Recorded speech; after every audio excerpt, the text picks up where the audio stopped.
ADAMTS13 y por eso está aprobado como una terapia en pacientes refractarios o en recaída. De tal suerte que tenemos los diferentes mecanismos de acción y las evidencias que hay hasta el momento con estas nuevas terapias, ¿no? Caplacizumab, en los estudios fase 2 mostraron una reducción en el tiempo de recuperación y disminución de la tasa de exacerbación o de recaída de esta PTT. A finales de este año se completará la fase 3B de este fármaco y se espera su aprobación en 2020. Anfibatide es un agonista de la glucoproteína 1B, hace lo contrario, se une a la plaqueta y evita que se una con el factor von Willebrand, y de esta manera pues inhibe la adhesión y la formación del trombo en el modelo murino. Todavía no hay estudios importantes que puedan ya decir que va a servir para esta entidad. La molécula recombinante, les decía, hay buenos estudios en PTT congénita en donde ha sido seguro y efectivo en el tratamiento. No hay en la parte inmunológica estudios todavía. N-acetilcisteína dicen que funciona. Bortezomib inhibe a la célula plasmática, no se forman anticuerpos y hay estudios y series de casos nada más en donde se ha utilizado con buena respuesta. La esplenectomía la vamos a retomar al final, pero bueno, el mecanismo es simplemente modular la respuesta inmune y tratar de inhibir o eliminar el reservorio de las células B, y el rituximab, que va a disminuir la producción de estos anticuerpos. Y los estudios ya hay varios cohortes y series de casos en donde se ha utilizado incluso en primera línea en combinación con el recambio plasmático terapéutico, con la recomendación de que al menos se dejen pasar 18 horas entre la administración de rituximab y la realización del recambio plasmático para que no se aumente el aclaramiento de este fármaco. De caplacizumab tenemos desde 2008 más o menos los estudios iniciales de ensayos para descubrir esta molécula. Lo que ya está reportado en la literatura es el estudio Titán. El estudio Titán fase 2 incluyó 36 pacientes para recibir 10 miligramos subcutáneos de caplacizumab para pues inhibir esta unión del factor von Willebrand a la plaqueta. En total fueron 75 pacientes para hacer la combinación con el placebo y lo único que encontraron, les decía, era el acortamiento en la respuesta, ¿no? Entonces, algo importante aquí es que si nosotros vamos a bloquear la unión de la plaqueta al factor von Willebrand, pues lo esperado sería que hubiera fenómenos hemorrágicos y efectivamente los hubo en los ensayos con este fármaco, de tal suerte que todavía está en esta fase de ensayo. Hércules es el estudio que está corriendo actualmente y que se va a publicar a final del año para determinar si efectivamente es de utilidad o no este fármaco. Los eventos hemorrágicos no son graves y hasta ahora, les repito, tiene una pues, respuesta prometedora este tratamiento. Rituximab bloquea la producción de anticuerpos y entonces vamos a tener una muy buena respuesta en aquellos sujetos que se les da rituximab. Esta publicación es de trombosis y hemostasia de 2018, en donde vemos cómo el adicionar rituximab al tratamiento de la púrpura trombótica trombocitopénica es viable como terapia de rescate. No hay aprobación todavía en primera línea, está considerado como una terapia de segunda línea para aquellos pacientes que no respondieron al recambio plasmático terapéutico y a los esteroides. Reportes de casos de esplenectomía de la misma manera. La esplenectomía, les decía, va a eliminar la población de linfocitos B reactivos que está siendo responsable de la producción del autoanticuerpo contra ADAMTS13 y vemos cómo la cuenta plaquetaria post-esplenectomía se incrementa a la par de que en algunos reportes se ha incrementado la actividad de ADAMTS13. Es poca la evidencia que hay al respecto. Entonces, hay estudios que dicen que después de esplenectomía el nivel de ADAMTS13 se mantiene disminuido. Hay otros estudios que dicen que los niveles de ADAMTS13 se recuperan a lo normal posterior a la esplenectomía. Por tanto, pudiera ser una terapia aquí importante en el tratamiento de los pacientes. Y esta tabla intenta resumir toda la charla, ¿no? Entonces, las opciones establecidas y las opciones futuras del tratamiento de la púrpura trombótica trombocitopénica, el recambio plasmático en las dosis normalmente que utilizamos, y Algo que no les mencioné son los agentes antiplaquetarios. Está contemplado que se puede utilizar clopidogrel, prasugrel, incluso se puede utilizar aspirina en el tratamiento de los pacientes que tienen PTT, y esto tratando de disminuir la adhesión de la plaqueta al factor von Willebrand. Obviamente esto va a incrementar el riesgo hemorrágico, si ya de por sí es una entidad hemorrágica, pero bueno, está contemplado como una posibilidad, y el clopidogrel lo recomiendan a dosis de 75 a 100 miligramos por día. Entonces, el tratamiento de soporte también es controversial.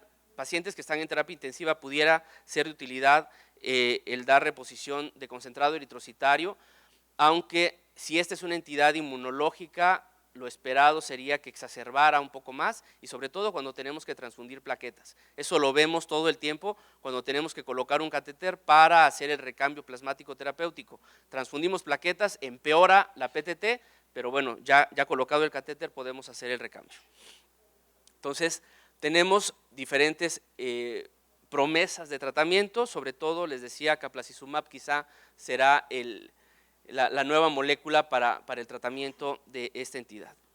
Entonces, es importante mencionar que ADAMTS13 es una molécula clave en la fisiopatología de la púrpura trombótica trombocitopénica, tanto en la forma congénita como en la adquirida habrá disminución en la actividad, en una por falta de producción, en otra por inhibición por anticuerpos bloqueantes, y la medición de ADAMTS13 se considera fundamental, eso dicen la mayoría de los artículos, para hacer el diagnóstico, contemplando que la mayoría de pacientes va a tener un nivel de actividad menor al 10% para hacer el diagnóstico definitivo y poder hacer el diagnóstico a su vez diferencial con otras entidades. El recambio plasmático terapéutico continúa siendo la terapia de primera línea. Hay estudios ya corriendo de la combinación de recambio plasmático terapéutico con rituximab o rituximab con esteroides o los tres, y se antojaría pensar que pudiéramos incluso agregar caplacizumab a la terapia de recambio plasmático terapéutico para tratar de acortar el número de recambios. Finalmente, no hay que olvidar que el hecho de someter a un paciente a recambio plasmático terapéutico implica someterlo a un riesgo de infecciones todavía transmitidas por transfusión.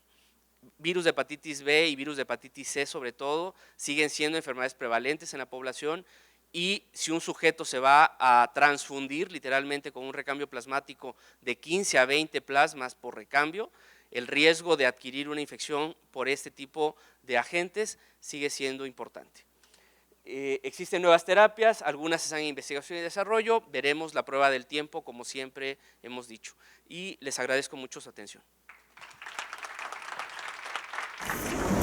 Exactamente cuándo podemos decir que un paciente tiene trombocitopenia, cuándo podemos decir que ese paciente tiene púrpura, es decir, exactamente cuál es la diferencia entre una y otra enfermedad, vamos a decir. De acuerdo, la púrpura son las manifestaciones clínicas de la trombocitopenia.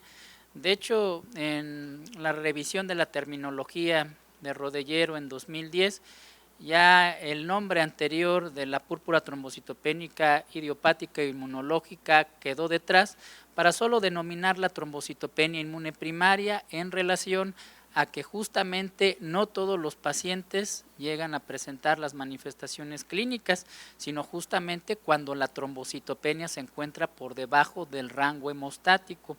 Independientemente de algún rango hemostático que pudiéramos tener, pues también influyen fármacos que tienen que ver con la adhesión y agregación plaquetarias que puede estar tomando el paciente de forma concomitante para otras comorbilidades, y por lo tanto realmente púrpura son las manifestaciones clínicas, trombocitopenia es pues la cuenta plaquetaria disminuida. Ok. Utilizar algo de profilaxis antimicrobiana, antiviral, y por cuánto tiempo continuarlo. Realmente la profilaxis que se pudiera dar, aunque resultan dosis que son mayores a las que se ocupan en los padecimientos oncohematológicos e inmunológicos, no se encuentra valorada dentro de los estudios y no hay una recomendación como tal en las guías de tratamiento. Mi pregunta es, ¿qué recomendaría usted de tratamiento para un paciente en edad geriátrica con trombocitopenia inmune y sangrado mucocutáneo? ¿Cuál sería su recomendación de tratamiento de primera línea? Ahí finalmente el tratamiento de primera línea pudiera ser la dosis menor de esteroides, porque justamente, bueno, pues resulta, pues justamente si no tiene manifestaciones clínicas hemorrágicas que pongan en peligro la vida, esa indicación. ¿Y si tiene manifestaciones hemorrágicas que ponen en peligro la vida? Los bolos de esteroides. Inmunoglobulina endovenosa. Bueno, mi pregunta en cuanto a los análogos de los receptores de la trombopoyetina, ¿cuánto es el tiempo máximo recomendado, puesto que bueno, está asociado a fibrosis, ¿no? En el uso prolongado, pero ¿cuánto es el tiempo máximo que se recomienda?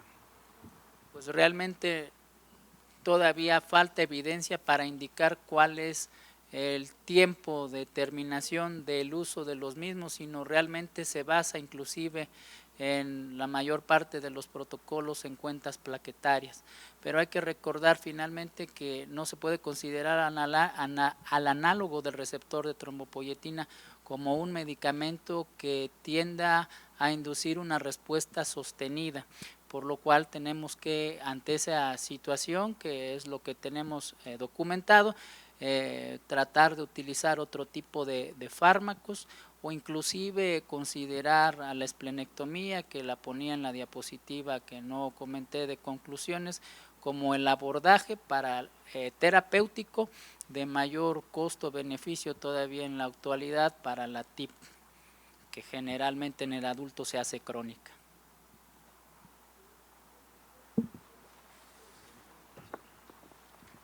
Bueno, pues por el tiempo, yo creo que vamos a concluir la sesión hasta aquí y pues muchas gracias por su presencia.